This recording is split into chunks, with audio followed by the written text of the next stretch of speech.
성도 여러분 안녕하십니까? 수요일 말씀의 시간입니다. 오늘은 사도 바울이 기록한 에베소서 5장 15절부터 21절을 통해서 있는 말씀, 이 말세에 우리에게 주어지는 교훈입니다. 지혜 있는 자가 되라는 말씀을 보면서 같이 은혜를 나누고자 합니다.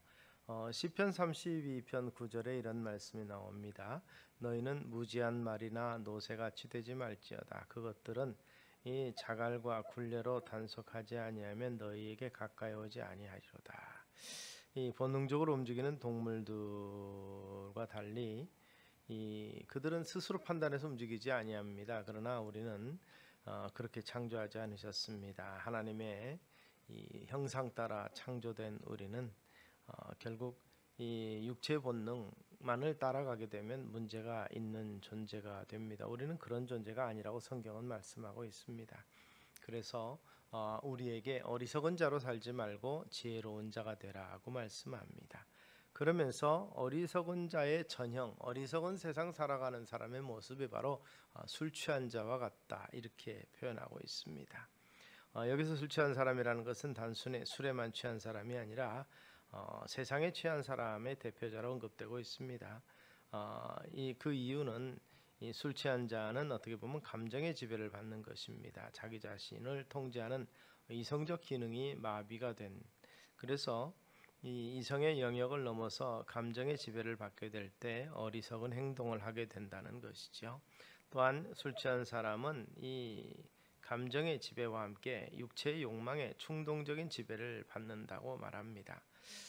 자기가 하고 싶은 일을 하는 거죠. 육체가 하고 싶은 것을 하는 것입니다. 판단력도 분별력이 약해지고 사실 실수 때문에 오는 해악이 훨씬 큽니다. 술 취하게 되면 생각이 깊어지지 못하고 실수를 많이 하는 것도 그 특징 중에 하나입니다.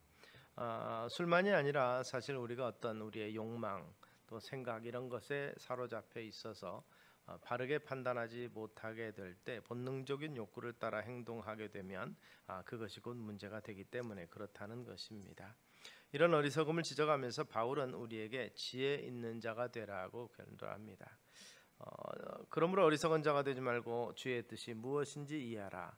이 말은 지혜 있는 자가 되라는 말의 의미가 뭐냐면 주의 뜻이 무엇인지를 아는 자가 지혜로운 자라는 말씀이 이 속에 있습니다.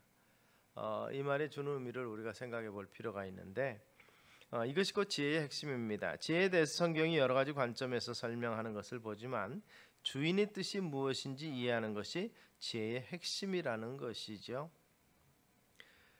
사실 우리의 삶에서 이 주님이 주인이 된다는 생각을 늘 인식하고 살아가실 수 있게 되기 바랍니다.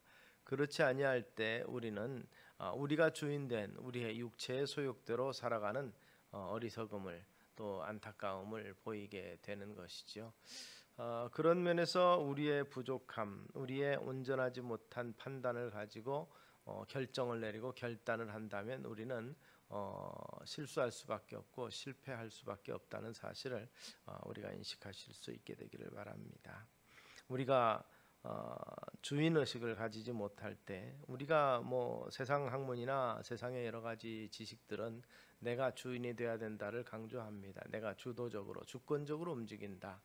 물론 맞습니다. 내 인격에 대해서 내가 책임지는 것이지만 그러나 우리의 인생 전체를 내 마음과 내 뜻대로만 할 수 없다는 사실을 우리가 망각한다면 결국 하나님이 우리를 제어하시고 또 삶을 이끌어 가시면서 우리의 인생에 개입해서 섭리하신다는 사실을 우리가 놓치게 될 수가 있습니다. 요한계시록 14장 13절은 이런 말씀합니다. 거룩하라 자금 이후로 주 안에서 죽는 자들은 복이 있도다 하심에 성령이 가라사대 그러하다 저희 수고를 그치고 쉬리니 이는 저희의 행한 일이 따름이라 하시더라. 주인 되신 그분이 있다는 것을 알지 못하고 죽음을 맞게 될 때 안타깝지만 그것은 저주입니다. 그분의 뜻을 알고 그분의 뜻을 행하면서 살다가 종말을 맞이하는 사람은 복된 사람이라고 성경은 말합니다. 저희의 행한 일이 따름이라. 저들의 행한 일을 하나님께서 아신다는 것이고 그 뜻에 따라서 행함이 그 결과대로 주님께서 판단하시고 상급을 주실 자를 상급 주신다는 것입니다. 우리가 평생을 살다가 주님 앞에 섰을 때 우리의 모든 행위가 주님과 상관이 없는 행위 없다고 판단될 때 우리 삶은 실패한 삶이며 어리석은 삶이라고 볼 수 있을 것입니다.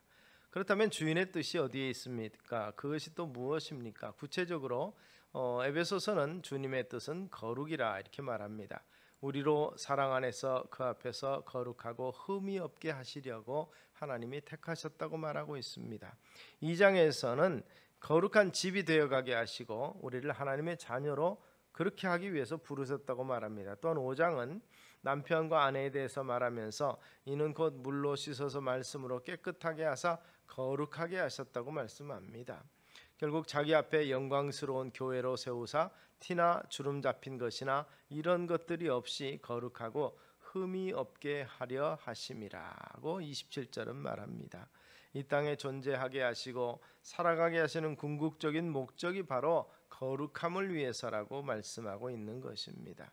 그런 면에서 가정을 주신 것도 우리 교회라는 공동체를 주신 것도 거룩한 하나님의 백성으로 살아가도록 하기 위해서 우리에게 은혜 주신다는 것입니다. 거룩은 도덕적인 선함 정도가 아니라 더 큰 의미가 있습니다. 하나님의 것으로 구별한다는 뜻이 있습니다. 세상에서 편하게 살고자 하는 마음은 누구나 다 가지고 있지만 그러나 그리스도를 닮아가고 구별된 삶을 살아가는데 방해가 된다면 안락하고 재미있게 사는 것도 포기할 수 있어야 될 것입니다. 안락한 삶이 우리 삶의 제일의 목표가 아니라는 것을 인식할 때 우리의 삶은 전환점을 맞이하게 됩니다. 그래서 그러한 삶에 대해서 16절에서 바울은 세월을 아끼라, 시간을 단순히 아낀다고 해서 지혜로운 사람이 아니라 주의 뜻이 무엇인가를 분별하고 그 뜻에 내 삶을 맞추는, 그 뜻을 통해서 내 삶이 이루어지는 그 같은 삶을 사는 삶이 시간을 아끼는, 주께서 원하는 것에 적절한 행동을 하고 열매를 맺는 것이 세월을 아끼는 것이죠. 우리가 시행착오를 한다고 합니다. 시행착오는 결국 그것을 완벽하게 이루어내지 못하고 그것이 이루어질 때까지 많은 실수를 거듭하면서 시간을 헛되이 보낸다는 것을 의미합니다. 그러므로 그리스도인은 우리에게 주어진 한정된 시간을 가장 효율적으로 보내는 삶을 배워야 합니다. 이것을 사도 바울은 세월을 아끼라, 그리고 결국 주의 뜻이 무엇인지 분별하도록 하라, 그리고 그 분별하는 과정 가운데서는 성령의 도우심이 절대적이다 이렇게 말합니다. 말씀과 기도를 통해서 하나님이 주시는 그 주님의 뜻을 분별하고 행할 수 있는 지혜가 있기를 늘 소망하며 나아가는 우리 되시기를 주의 이름으로 축원합니다. 기도하겠습니다. 살아계신 아버지 하나님, 참으로 우리의 믿음의 삶을 살아가는 과정 가운데 우리의 삶의 주인이 누구인지를 분명히 인식하고 참으로 우리 스스로의 정체성을 확립하고 살아가는 우리가 되게 하시되, 참으로 우리에게 주어진 삶을 낭비하지 아니하고 가장 효율적으로 효과적인 열매 맺으며 살아가는 우리가 되도록 하기 위해서 임마누엘 신 성령께서 우리에게 지혜를 주시고 선하게 인도하여 주시기를 소망합니다. 그렇게 함으로 지혜로운 자가 되어서 주의 뜻을 이 땅에서 행하면서 세월을 아끼고 주의 거룩하신 복된 뜻을 이루며 아름다운 삶을 살아가는 우리 되게 하옵소서. 예수님 이름으로 기도드리옵나이다. 아멘.